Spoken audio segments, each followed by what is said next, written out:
सुर्खियों में। हमारे खास कार्यक्रम में आपका स्वागत है। मैं हूं आपके साथ दीपा सिंह। जैसा कि आप जानते हैं कि हम इस कार्यक्रम में समसामयिक मुद्दों पर बात करते हैं। आज हम बात करेंगे युवा उत्सव इंडिया @2047। ये कार्यक्रम युवा कल्याण विभाग द्वारा आयोजित किया जा रहा है। इस कार्यक्रम में 15 से 29 साल तक के युवा जिला स्तर, राज्य स्तर और देश के स्तर पर सहभागिता करेंगे। भारत को 2047 तक विकसित राष्ट्र बनाने में युवाओं की भूमिका महत्वपूर्ण होगी। प्रधानमंत्री नरेंद्र मोदी ने 2047 तक भारत को विकसित राष्ट्र बनाने का लक्ष्य रखा है। आने वाला समय भारत का है। भारत पूरे विश्व में तेजी से एक शक्ति के रूप में उभर रहा है। 2047 में जब भारत की आजादी को पूरे 100 साल हो जाएंगे, तब विश्व का सबसे शक्तिशाली देश बनकर उभरेगा। इस विषय पर चर्चा करने के लिए हमारे साथ स्टूडियो में मौजूद हैं खास मेहमान डॉक्टर सुरेंद्र शुक्ला। आप राज्य निदेशक नेहरू युवा केंद्र संगठन में हैं। बहुत बहुत स्वागत है आपका कार्यक्रम में सर। नमस्कार सब श्रोताओं को। हमारे दूसरे मेहमान हैं शुभम चौहान जी। आप नेशनल यूथ अवार्डी हैं। बहुत बहुत स्वागत है आपका कार्यक्रम में। और सभी को नमस्कार। और हमारे तीसरे मेहमान हैं आशुतोष मालवीय जी। आप नेशनल यूथ वॉलंटियर हैं। बहुत बहुत आपका कार्यक्रम में स्वागत है। बहुत बहुत धन्यवाद मैम। कार्यक्रम की शुरुआत सुरेंद्र सर आपसे करना चाहेंगे कि सबसे पहले मैं चाहूँगी कि आप हमारे श्रोताओं को बताएं इस आयोजन के बारे में। देखिए, भारत सरकार हर वर्ष युवा उत्सव मनाती है, पर इस बार थोड़ा सा हटके हुआ है। नेहरू युवा केंद्र को इस बार ये ताजपोशी दी गई है सरकार की ओर से। प्रधानमंत्री जी की इच्छानुसार, चूँकि हमारा युवाओं का देश हो रहा है और हम पूरे विश्व में सबसे युवा देश कहलाने वाले हैं, ऐसी स्थिति में युवाओं के लिए एक उत्साह भरने के लिए ऐसे कार्यक्रम का प्लान किया गया जो हर जिले में और ग्रामीण स्तर पर आयोजन हो, जिसकी शिला रखी गई है कि जिला युवा उत्सव से ये कार्यक्रम शुरू हो और नेशनल तक जाए। इस युवा उत्सव के पीछे जहाँ तक मंशा है सरकार की, वो ये है कि इसमें युवाओं को हर एक विधा अलग अलग जो सुनिश्चित की गई हैं उस पर वो सहभागिता करें और राष्ट्र के विकास की बात करें, पर्यावरण की बात करें, सांस्कृतिक संरक्षण की बात करें और अपनी जो लोक संगीत है, लोकगीत है, उसके संरक्षण के लिए कार्य करें, हरित क्रांति की बात करें, एंटरप्रेन्योरशिप की बात करें और देखें कि कैसे हमारे देश के युवा इसमें प्रतिभागिता करके अपनी भूमिका सुनिश्चित करते हैं। तो ये कार्यक्रम इसीलिए 25 फरवरी से रखा गया है देश में, और मध्य प्रदेश में ये 24 जिलों में अभी आयोजित हो रहा है, जो क्रमशः होगा, जिसमें मैं ये जैसा कि निर्देश दिया गया था मुख्यालय से कि दमोह जिला और खजुराहो में विशेष तौर पर बृहद स्तर पर कार्यक्रम किया जा रहा है, जिसमें ये निश्चित किया गया कि इसमें एक केंद्रीय मंत्री, सांसद महोदय, जनप्रतिनिधि और प्रशासनिक अधिकारी इसमें शामिल होंगे और युवाओं की बहुतायत संख्या के लिए हम लोगों ने प्रचार प्रसार कर रखा है। आपके साथ, दूरदर्शन के साथ, आकाशवाणी के साथ ही हम लोकल चैनल पे भी बात कर रहे हैं और गांव-गांव तक हम संदेशा दे रहे हैं कि इसमें युवा प्रतिभागिता करें। बिल्कुल सही कहा आपने। इस कार्यक्रम के बारे में हमने विस्तार से समझ लिया है। अब आगे शुभम जी से जानना चाहेंगे कि इस कार्यक्रम के उद्देश्य क्या हैं। हम सब जब बात करते हैं, भारत युवाओं का देश है और युवाओं की इतनी बड़ी संख्या हमारे यहाँ पर है जी। इस कार्यक्रम का उद्देश्य मुझे लगता है कि जब माननीय प्रधानमंत्री जी युवाओं से आह्वान करते हैं कि युवाओं की समग्र प्रतिभा का विकास एक राष्ट्रीय मंच तक उनकी प्रतिभा सामने आ पाए, और जब आप बात कर रही थी कि माननीय प्रधानमंत्री जी का सपना है विकसित भारत को लेकर, तो बड़ी खुशी की बात है इस वर्ष हमारे माननीय युवा कार्यक्रम एवं खेल मंत्री तथा सूचना प्रसारण मंत्री श्री अनुराग ठाकुर जी ने ये पहल की, और उसी पहल में युवा उत्सव तो जो कि हम वर्षों से करते हुए आ रहे हैं, लेकिन इस बार उन्होंने क्या किया कि उसकी थीम जो है विकसित युवा और विकसित भारत रखी है जी। कि एक ऐसा भारत जहां हम तकनीक पर बात करें, जहां प्रौद्योगिकी की बात करें, जहां उद्योग की बात करें, लेकिन अपनी कला, संस्कृति, परंपरा को लेकर भी हम चले। तो युवा उत्सव के माध्यम से हर जिले में एक उत्सव का माहौल होगा मुझे लगता है, और जो व्यक्ति जिसमें जो प्रतिभा है, हम भारत में ये मानते हैं कि कला की साधना करने वाले लोग, अगर आज पंडित हरिप्रसाद चौरसिया जी का नाम लेते हैं बड़े सम्मान के साथ, या तीजन बाई का नाम लेते हैं, या लता जी को याद करते हैं, तो ये हमारा कर्तव्य बनता है कि हम आने वाली पीढ़ी को भी उसी कला परंपरा से जोड़ते हुए तैयार करें। तो एक युवा उत्सव के मंच पर जहाँ पर लोक नृत्य होगा, समूह नृत्य होगा, अलग अलग वक्तव्य की अलग अलग प्रतियोगिताएं होंगी, युवा संवाद होगा, बहुत सारी चर्चा होगी और एक विकसित भारत की जो संकल्पना है वो युवा उत्सव के माध्यम से कहीं ना कहीं साकार होगी। बिल्कुल सही कहा। आशुतोष जी, चूंकि आप एक युवा हैं तो मैं चाहूँगी कि 2047 में आप कैसा भारत देखना चाहते हैं और आप जैसे जो युवा हैं, जो नौजवान हैं, उनका क्या योगदान हो सकता है? देखिए, मुझे लगता है कि भारत युवाओं का ही देश है जी। और भारत किस प्रकार से 2047 में पूरे विश्व को एक नई राह दिखाएगा, वो हम देश के यशस्वी प्रधानमंत्री नरेंद्र मोदी जी के 15 अगस्त के भाषण से भी सीख सकते हैं कि उन्होंने किस प्रकार से कहा था कि भारत विश्व को नए दृष्टिकोण के साथ, नई दिशा के साथ, और किस प्रकार से भारत स्वयं आत्मनिर्भर होकर पूरे विश्व को ये सिखा सकता है कि वो स्वयं आत्मनिर्भर हो और युवाओं के माध्यम से ही वो आत्मनिर्भर हो पाएगा। पूरे विश्व में यदि हम और चीज़ें देखते हैं तो कई सारी समस्याएं हो सकती हैं, लेकिन भारत ही उन सभी समस्याओं का समाधान है। इस युवा उत्सव की में भी हम यही करेंगे कि जो जो विशेष मतलब अलग अलग जनजातियां हैं, कहीं शैलाग्रेडी नृत्य होता है, कहीं भगौरिया होता है, कहीं भिलाला होता है, इस प्रकार के अलग अलग चीज़ें हैं, तो किस प्रकार से ये विश्व पटल पर आ पाएँ। तो यही मेरा सभी युवाओं से एक आह्वान भी है कि वे अधिक से अधिक संख्या में युवा उत्सव में और प्रतिभागिता के करें। बिल्कुल ठीक कहा आपने। सर, आपसे जानना चाहेंगे, सुरेंद्र सर, नेहरू युवा केंद्र इस कार्यक्रम की किस तरह से तैयारियां कर रहा है? क्योंकि कोई भी कार्यक्रम होता है युवाओं से जुड़ा, नेहरू युवा केंद्र बढ़ चढ़कर पार्टिसिपेट करता है, बहुत ह्यूज लेवल पर तैयारियां होती हैं। बिल्कुल, बहुत सही हमारी तैयारी है, बड़ी तगड़ी तैयारी है। हम लोगों ने, जैसा कि सरकार ने, हमारे भारत सरकार ने निर्देश दिए थे कि मध्य प्रदेश शासन के साथ मिलकर काम करें आप। इसमें हमारे माननीय सचिव ने मध्य प्रदेश के मुख्य सचिव को पत्र लिखकर ये कहा था कि आप पूरे ज़िलों के कलेक्टरों को भी निर्देशित करें कि वो इसमें सहयोग करें और कार्यक्रम करें। तो मुझे खुशी है कि पूरा प्रशासन, शासन मध्य प्रदेश का हमारे साथ है और उनके साथ ही हम ये कार्यक्रम की तैयारी किए हैं। हमारे पूरे 24 ज़िले जहाँ जहाँ ये कार्यक्रम हो रहा है वहाँ पर विभाग की झांकियाँ लगेंगी, उन स्टॉल लगेंगे, उनकी प्रदर्शनी लगेगी। वहीं पे हमारे सारे प्रशासन के अधिकारी और मौजूद रहेंगे। साथ ही हमारे सारे जिला युवा अधिकारियों ने और हमने सम्मानित सांसदों को, जनप्रतिनिधि में विधायकों को और मंत्रियों को अनुरोध करके उनमें शामिल होने की बात कर रहे हैं। हमारे माननीय मंत्री अनुराग ठाकुर जी ने भी सभी को पत्र लिखकर अनुरोध किया है कि इस उत्सव में युवाओं के उत्साहवर्धन के लिए और राष्ट्र की मुख्यधारा से जोड़ने के लिए युवाओं को सभी जनप्रतिनिधि उपस्थित होकर इसको कार्यक्रम को आयोजित करें। आपको बताना चाहेंगे कि हमारे इन 24 जिलों में हमारे युवा अधिकारी दिन रात लगे हुए हैं, इसके प्रचार प्रसार में लगे हुए हैं। इसमें हमारे साथ पीआईबी भी साथ दे रहा है, दूरदर्शन और आकाशवाणी तो दे ही रहा है, साथ ही जिला प्रशासन के कलेक्टर और सम्मानीय सीओ जो हैं जिला पंचायत के, साथ ही अभी कल ही खेल विभाग ने मध्य प्रदेश शासन के एक पत्र जारी किया है जिसमें सभी जिला खेल अधिकारियों को भी निर्देशित किया गया कि आप सहयोग के रूप में आप सहभागिता करें और इस कार्यक्रम के आयोजन की तैयारी करें। तो हम पूरी तरह से तैयार हैं इस युवा उत्सव को करने के लिए। बिल्कुल, तो नेहरू युवा केंद्र की तैयारी एकदम बढ़ चढ़ कर दिख रही है। जी हाँ। शुभम जी, मेरा आपसे भी यही सवाल है कि भारत के युवा भारत को विश्व गुरु बनाने के लिए किस तरह योगदान दे सकते हैं? आपके विचार जानना चाहूँगी।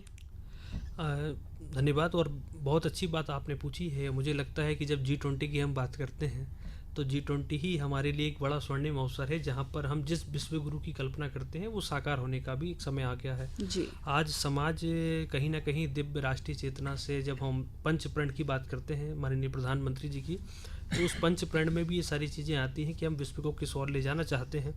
हम भारत का निर्माण तो करना चाहते हैं, लेकिन हमारे विश्व गुरु के निर्माण में सर्वे भवन्तु सुखिनः का जो भाव था, आपने देखा हो कि G20 की जो थीम है वसुधैव कुटुंबकम का भाव, तो जहाँ पूरा विश्व एक परिवार है। बिल्कुल। तो हमारे विश्व गुरु की परिकल्पना में कि हम पूरे विश्व को एक मानते हुए आगे बढ़ने का काम करें, और युवा उत्सव के माध्यम से ही जब हम युवा उत्सव की चर्चा कर रहे हैं तो माननीय युवा कार्यक्रम खेल मंत्रालय के ये आग्रह भी है कि जो प्रधानमंत्री जी का सपना है पंच प्रण को लेकर हम बात करें, चर्चा करें, और अभी हम युवा उत्सव के माध्यम से ही BY20 जो जिलों में होना है, राज्य स्तर पर होना है, और मध्य प्रदेश में तो लगभग स्कूल शिक्षा विभाग के साथ एक व्यापक स्तर पर होगा।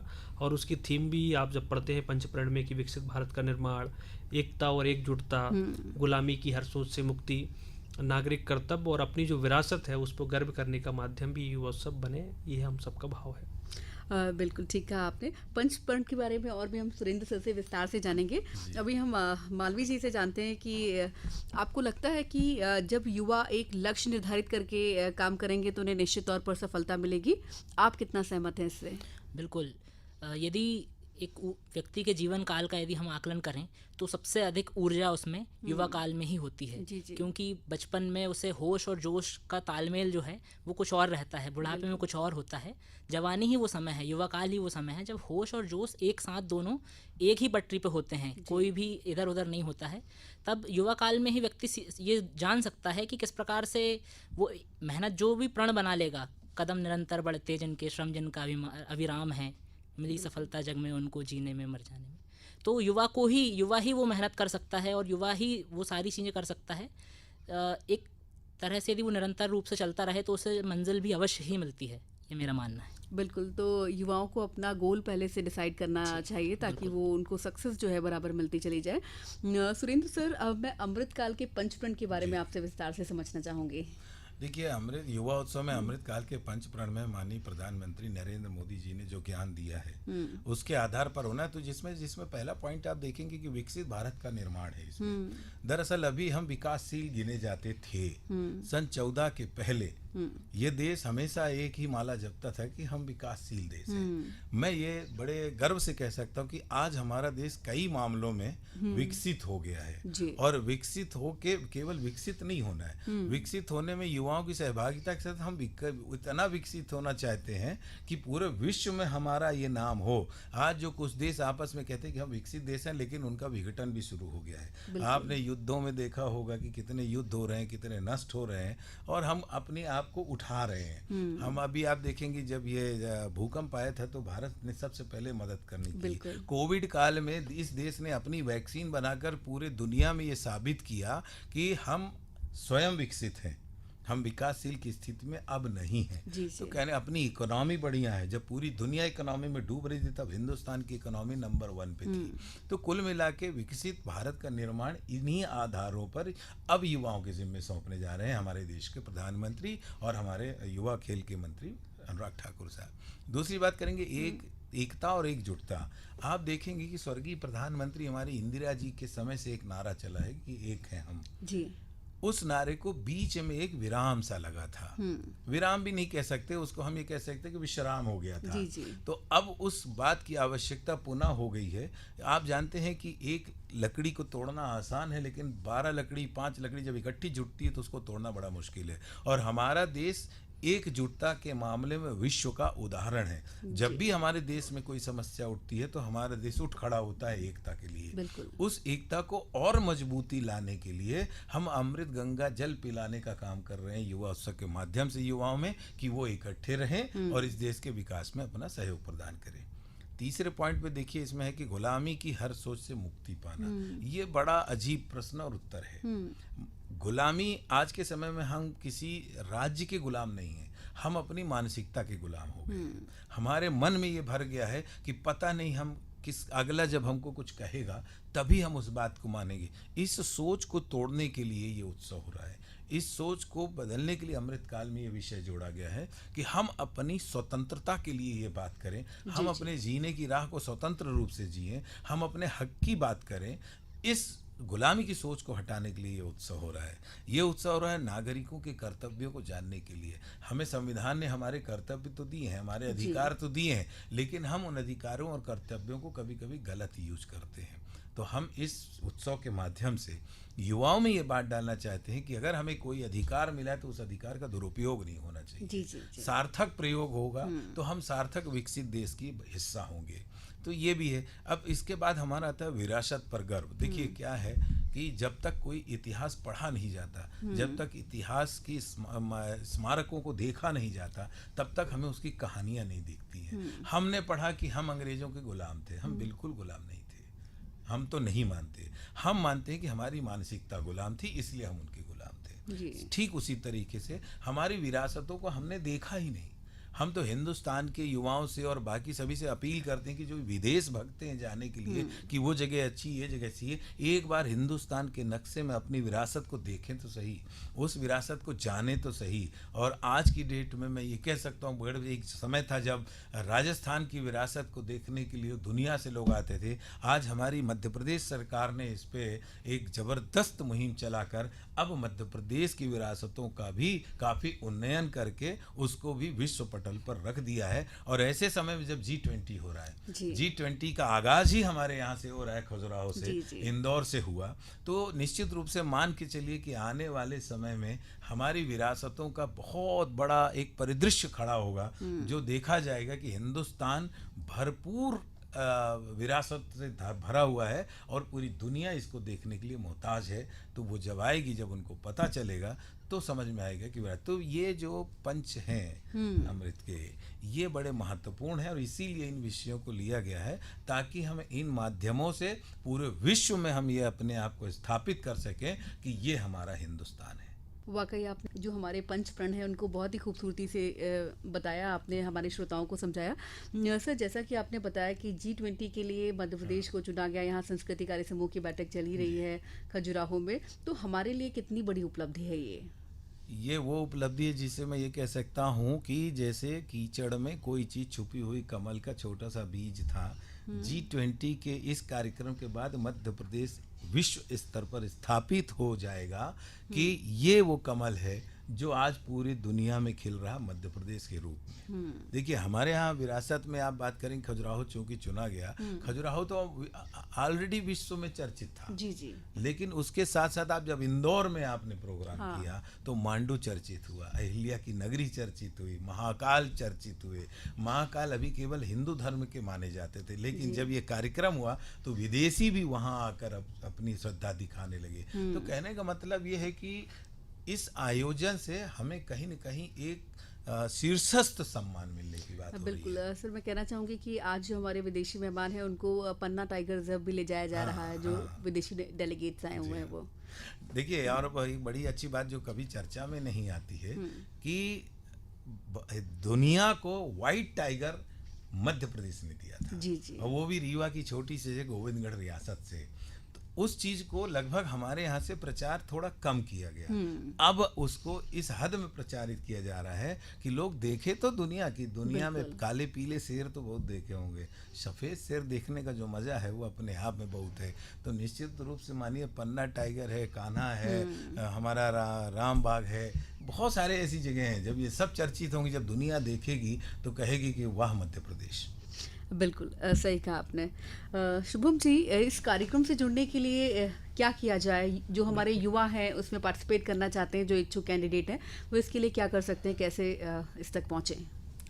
कार्यक्रम में जुड़ने के लिए कोई बहुत विशेष प्रयोजन नहीं, अलग से उसको नहीं करना है। अब वो अपने नेहरू युवा केंद्र का जो भी जिला युवा अधिकारी हैं या नेहरू युवा केंद्र के जिले मुख्यालय में जाके वहाँ पर एक पंजीयन भर दे, और पंजीयन फॉर्म भरने के बाद में उसमें 15 से 29 साल जो उसका उम्र का क्राइटेरिया है उसके आधार पर, और उसे जिस प्रतियोगिता में भाग लेना है, 5 प्रतियोगिताएं लगभग आयोजित होनी है, जिसमें यंग आर्टिस्ट कैंप के तौर पर पेंटिंग प्रतियोगिता का आयोजन किया गया। और पेंटिंग प्रतियोगिता भी केवल प्रतियोगिता नहीं है, इस प्रतियोगिता के पीछे भी जो मंशा है कि जो विषय है, चाहे वो आज़ादी का अमृत काल हो या अपनी परंपराएं हो, धरोहर हो, लोक कलाएं हो, इस तरह के पेंटिंग के विषय हैं, प्रकृति है, संस्कृति है।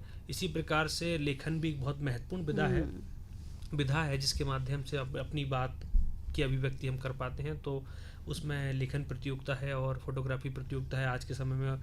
लेकिन फोटोग्राफी प्रतियोगिता करने के लिए केवल ऐसा नहीं कि आपके पास कैमरा ही हो, अगर आपके पास मोबाइल है तो मोबाइल पर ही केंद्रित प्रतियोगिता होनी है, क्योंकि सबको अवसर मिल सके, इसलिए ये प्रतियोगिता है।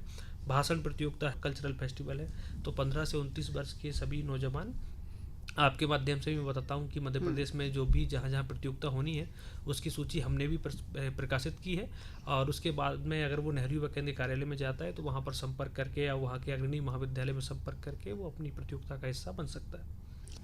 तो हमारे युवा साथियों ने सुना होगा ज़रूर शुभम जी की बात को। उम्मीद करते हैं कि इस कार्यक्रम में बढ़ चढ़कर युवा जो हैं पार्टिसिपेट करें और बहुत सारी प्रतियोगिताएं हो रही हैं उनमें सहभागिता कर सकें। आशुतोष जी, जैसा कि आप युवा हैं और विद्यार्थी, आपको लगता है कि अगर गुरुजनों का आदर भाव करते हैं, उनकी सीख को समझते हैं, तो वो अपना भविष्य सुधार सकते हैं? बिल्कुल, मुझे लगता है कि जो सनातन की परंपरा है, श्रद्धावान लभते ज्ञानम, प्रातःकाल उठिकर रघुनाथा, माता पिता नावहु माथा। तो हमने यही बचपन से सीखा है कि सबसे पहला प्रणाम जो है वो गुरु को ही होना चाहिए, और और भी चीज़ें हैं, गुरुर् ब्रह्मा गुरुर् विष्णु गुरुर्देवो महेश्वरा। तो सब कुछ जो है, पूरी पृथ्वी है, पूरी संस्कृति जो है, सब कुछ तो गुरु के इर्द गिर्द ही घूमती है। गुरु के बिना फिर ज्ञान कहाँ से पाएंगे, और बिना ज्ञान तो अज्ञानी तो मनुष्य फिर पशु के समान ही है। तो बिना ज्ञान के कुछ संभव नहीं है, और गुरु के बिना ज्ञान भी संभव नहीं है। तो यदि गुरु को का यदि आप सम्मान नहीं करेंगे तो ज्ञान भी कहीं नहीं पाएंगे, और यदि ज्ञान नहीं पाएंगे तो इस दुनिया में कहीं कोई मुकाम भी नहीं मिलेगा आपको। बिल्कुल सही कहा। तो गुरु की बात को मानना चाहिए, उनका आदर भाव करना चाहिए, और ताकि जो विद्यार्थी हैं वो भी बढ़ चढ़ कर आगे हिस्सा ले सकें। सुरेंद्र सर, जैसा कि आपने बहुत सारी जानकारियां दी नेहरू युवा केंद्र को लेकर, अब हम जानना चाहेंगे कि एनसीसी और एनएसएस भी किस तरह से इसमें अपनी सहभागिता कर रहे हैं। बिल्कुल कर सकते हैं, क्योंकि जिन जिन विद्यालयों और महाविद्यालयों में ये प्रतियोगिता आयोजित हो रही है और इसका व्यापक प्रचार प्रसार है, हमारे हर प्रतियोगिता में या कार्यक्रमों में जो भी होते हैं उसमें एनसीसी और एनएसएस सहभागिता करते हैं। इसमें भी हम लोगों ने पत्र लिखा है बाकायदे उनको कि आप अपने छात्रों को इसमें सहभागिता कराएं, और उनको शामिल करेंगे तो निश्चित रूप से उनकी प्रतिभागिता भी सुनिश्चित होगी, और उनका भी एक जो गुण है, जो कला है, जो उनकी योग्यता है, वो इस प्रतियोगिता के माध्यम से युवा महोत्सव में आएगी। बिल्कुल ठीक है सर। शुभम जी, चंद्रशेखर आज़ाद अगर बात करें, भगत सिंह जैसे युवाओं ने मतलब देश के लिए अपने प्राण न्यौछावर कर दिए, प्राणों को बलिदान कर दिया है। आज की पीढ़ी अपने देश को महान बनाने के लिए क्या योगदान दे सकती है? बहुत अच्छी बात आपने कही कि समय के साथ बहुत सारी परिस्थितियां बदलती हैं। आज समय नहीं है कि हम सरहद पर जाकर ही सब लड़ें, लेकिन अपने समाज में रहकर भी हम काम कर सकते हैं। जब वैक्सीन बनाने का काम चल रहा था तो उसमें भारत के बहुत सारे हमारे जो डॉक्टर्स थे, इंजीनियर्स थे, वो उस तरह का उपयोग कर रहे थे, नवाचार कर रहे थे। इसी प्रकार से चाहे जिस क्षेत्र में हो, यूनिकॉर्न हमने स्टार्टअप के माध्यम से नए तैयार किए हैं, और नई जो पहले रोजगार लेने की बात होती थी, आज रोजगार के तौर पर हम दे रहे हैं। तो तमाम जो क्षेत्र हैं जो आज के समय की आवश्यकता है, उन क्षेत्रों में हम भागीदारी निभा रहे हैं और संगठित होकर काम कर रहे हैं। तो मुझे लगता है कि कहीं ना कहीं हम बहुत महत्वपूर्ण रोल अदा कर रहे हैं। वह भूमिका भी हमारी कहीं नेताजी सुभाष चंद्र बोस से, या नेताजी सुभाष चंद्र बोस भी उस समय की जो आवश्यकताएं थी उसके लिए काम कर रहे थे। आज की जो समय की आवश्यकताएं हैं उसके लिए अगर हम काम कर रहे हैं तो हम कहीं ना कहीं अपने आप में राष्ट्रीय धर्म का ही पालन कर रहे हैं। बिल्कुल सही कहा आपने कि अगर हम छोटे छोटे से काम करते हैं, मान लीजिए अगर आप अपने घर में एक्स्ट्रा लाइट भी नहीं जलाते हैं, बंद कर देते हैं, तो भी आप देश को, और इन्हीं सब के लिए तो नेहरू युवा केंद्र लगातार काम करता है। युवा उत्सव एक बड़ा माध्यम है कि युवाओं से कनेक्ट होने का। लेकिन आपने देखा हो कि अभी हम जल संरक्षण के लिए कैच द रेन चला रहे हैं, उससे पहले युवाओं की नेतृत्व क्षमता के लिए यूथ पार्लियामेंट का आयोजन हमने किया, उससे पहले ग्रीन कैंपस के लिए, ग्रीनरी के लिए, ग्रीन विलेज के लिए पौधरोपण कार्यक्रम किया। इस प्रकार से एक भारत श्रेष्ठ भारत कार्यक्रम होता है, आदिवासी युवा आदान प्रदान कार्यक्रम है, कश्मीरी युवा आदान प्रदान कार्यक्रम है, और तो जो समय की आवश्यकताएं होती हैं उसमें अपनी भूमिका नेहरू युवा केंद्र हमेशा निभाता चला आ रहा है। बिल्कुल सही कहा। आशुतोष जी, आपके क्या विचार हैं इसे लेकर? युवा उत्सव को लेकर मुझे ये लगता है कि सभी युवाओं को इसमें अधिक से अधिक मात्रा में, अधिक से अधिक रूप से इसमें सहभागिता करनी चाहिए, क्योंकि ना सिर्फ ज़िले स्तर पे बल्कि अपने आप को और अपने ज़िले को प्रतिनिधित्व करने का अवसर उन्हें राज्य में, और राज्य से भी आगे बढ़कर राष्ट्रीय स्तर पे उन्हें इसका अवसर मिलेगा। और कहीं ना कहीं यहीं से तो युवा जो हैं, विशेष कलाकार जो हैं, खास कलाकार जो हैं, वो अंतर्राष्ट्रीय एक्सचेंज के लिए भी जाते हैं। यहीं से तो उनका चयन होगा, और नहीं तो कहाँ से जा पाएंगे। बिल्कुल सही कहा आपने। सुरेंद्र सर, इस कार्यक्रम के जो महत्वपूर्ण पॉइंट्स हैं, जो भी हो सकता है कि कुछ मिसिंग रह गए हों, मैं चाहूँगी कि आप हमारे श्रोताओं को बताएं। नहीं, बिल्कुल, हमें लगता है कि सारे विषय कवर हो चुके हैं। एक विषय जरूर मैं कहूँगा कि मैं श्रोताओं से अनुरोध करूँगा कि वो जो भी सुन रहे हैं, वो युवा खास तौर से, कि जो निश्चित विषय हैं उसको तो केंद्रित करें ही। जी जी। पर मुझे लगता है कि जब लोक संस्कृति, लोक कल्चर, लोक कार्यक्रम की बात चले तो अपनी क्षेत्रीय भाषाओं का, क्षेत्रीय कार्यक्रमों का, क्षेत्रीय नृत्यों का, क्षेत्रीय गीतों का प्रयोग करें, क्योंकि ये हर जिले में इसीलिए आयोजित हो रहा है कि केवल हम राष्ट्रीय स्तर पे हिंदी भाषा पे ही ना चले जाएं, अंग्रेजी भाषा पे ना चले जाएं, अपनी मातृभाषा के साथ अपनी बोली का भी प्रयोग करके, अगर मान लीजिए कि मालवा में कार्यक्रम हो रहा है तो आप मालवी को प्राथमिकता दीजिए, बघेलखंड में रहो तो बघेली को प्राथमिकता दीजिए, बुंदेलखंड में रहो तो बुंदेली को प्राथमिकता दीजिए। मेरा कहने का ये है कि वो अंश छूट न जाए, इसका जरूर युवा ध्यान रखें। बिल्कुल, जो हमारी जड़ें हैं उनको सहेजना है अभी बहुत ज़रूरी। शुभम जी, आप युवाओं से क्या कहना चाहेंगे? अंत में मैं यही कहूँगा, आदरणीय डॉक्टर सुधीर कुमार शर्मा सर की पंक्तियाँ हैं कि थके हुए हैं पंख यही, झूठा विश्वास तुम्हारा है, मन के पंछी उड़कर देखो, ये आकाश तुम्हारा है, इसे आकाश में उड़ान भरें और इन कलाओं परंपरा के माध्यम से, इन प्रतियोगिता के माध्यम से जिला स्तर पर पहल करें और राष्ट्रीय स्तर पर छा जाएं। बिल्कुल, बहुत ही खूबसूरत पंक्तियों के माध्यम से आपने संदेश दिया हमारे श्रोताओं को। उम्मीद है कि श्रोता भी समझेंगे और उससे जुड़ेंगे। आशुतोष जी, आप क्या कहना चाहेंगे युवाओं से, कैसे वो पार्टिसिपेट करें और कैसे अपनी सहभागिता दिखाएं और हम 2047 में जिस भारत के सपने देख रहे हैं वो साकार हो सकें? देखिए, मुझे लगता है कि यदि 19वीं और 20वीं सदी यूरोप की थी, 20वीं सदी यदि अमेरिका की थी, तो 21वीं सदी विशेष रूप से भारत की है, क्योंकि भारत सबसे युवा देश है। उस समय पे जब किसी और देश का बोलबाला था, तब वहाँ के युवा अधिक संख्या में हुआ करते थे। जी जी। तो आज भारत सबसे युवा देश है, और मैं एक युवा होने के नाते उन सभी युवाओं से ये आश्वासन भी चाहूँगा और उनसे आग्रह करूँगा कि अधिक से अधिक रूप से इस प्रकार की जो भी गतिविधियां होती हैं, ना सिर्फ युवा उत्सव बल्कि अन्य उनके क्षेत्र में, उनके महाविद्यालय में या अपने स्तर पर जो भी वो कर सकें, तो 1 घंटा तो ऐसी चीज़ों के लिए अपने निकालें ही विशेषकर। बाकी प्रतिदिन भी 365 दिन भी 1 घंटा देश के लिए अवश्य निकालें और 1 घंटे अपने स्वयं की देह के लिए, जिससे कि वो अपने आप को स्वस्थ रख पाएँ और देश के लिए भी कुछ ना कुछ ज़रूर करें और रोज़ प्रतिदिन कुछ ना कुछ सोचें और करें। तो ये इस करने से उनका जीवन भी एक प्रकार से सार्थक रूप लेगा। बहुत ही अच्छी बात कही है। प्रधानमंत्री जी भी हमारे यही बात बोलते हैं कि 1 घंटा देह के लिए, 1 घंटा देश के लिए हम सबको देना चाहिए ताकि हम आगे निरंतर बढ़ते रहें। सर, आपसे भी जानना चाहेंगे, आप हमारे श्रोताओं को और जो युवा श्रोता सुन रहे हैं इस कार्यक्रम को, उनसे क्या कहना चाहेंगे? हम युवा श्रोताओं को ये बोलेंगे जो उनकी जो सीने की आग जो सुसुप्तावस्था में है उसको वो जागृत कर लें, क्योंकि हमारा देश अंगड़ाई नहीं ले रहा है, हमारा देश उठ चुका है। और जब उठ चुका है तो उसमें अपनी आहुति देने के लिए जरूरी नहीं कि आप देह त्यागें, आप विचारों की वो आहुति दें जिससे कि हमारे विकास में बाधाएं हैं। आप उन बाधाओं को तोड़िए, उन जंजीरों को तोड़िए और विकास रथ में भारत के लिए खड़े हो जाइए और उसके साथ दौड़िए। इतनी तेज रफ्तार में दौड़िए, पूरा रास्ता खुला हुआ है। आप जितनी तेज आप दौड़ेंगे उतनी तेज ये देश दौड़ेगा और विश्व में कीर्तिमान बनेगा। मैं यही अपेक्षा चाहूँगा युवाओं से। बिल्कुल, बहुत ही महत्वपूर्ण बातें आप सबने हमारे श्रोताओं को कही। हमारे श्रोता ज़रूर जागरूक होंगे और जो भी युवा श्रोता इस कार्यक्रम को सुन रहे हैं वो ज़रूर इस कार्यक्रम में बढ़ चढ़कर हिस्सा लेंगे। आप तीनों यहाँ पर आए, कार्यक्रम में शामिल हुए, अपने बहुमूल्य विचार रखे। बहुत बहुत शुक्रिया आप सभी का। धन्यवाद आपको भी और सभी श्रोताओं को भी। और इसी के साथ कार्यक्रम सुर्खियों में फिलहाल इतना ही। अगले सप्ताह फिर होगी आपसे मुलाकात। नमस्कार।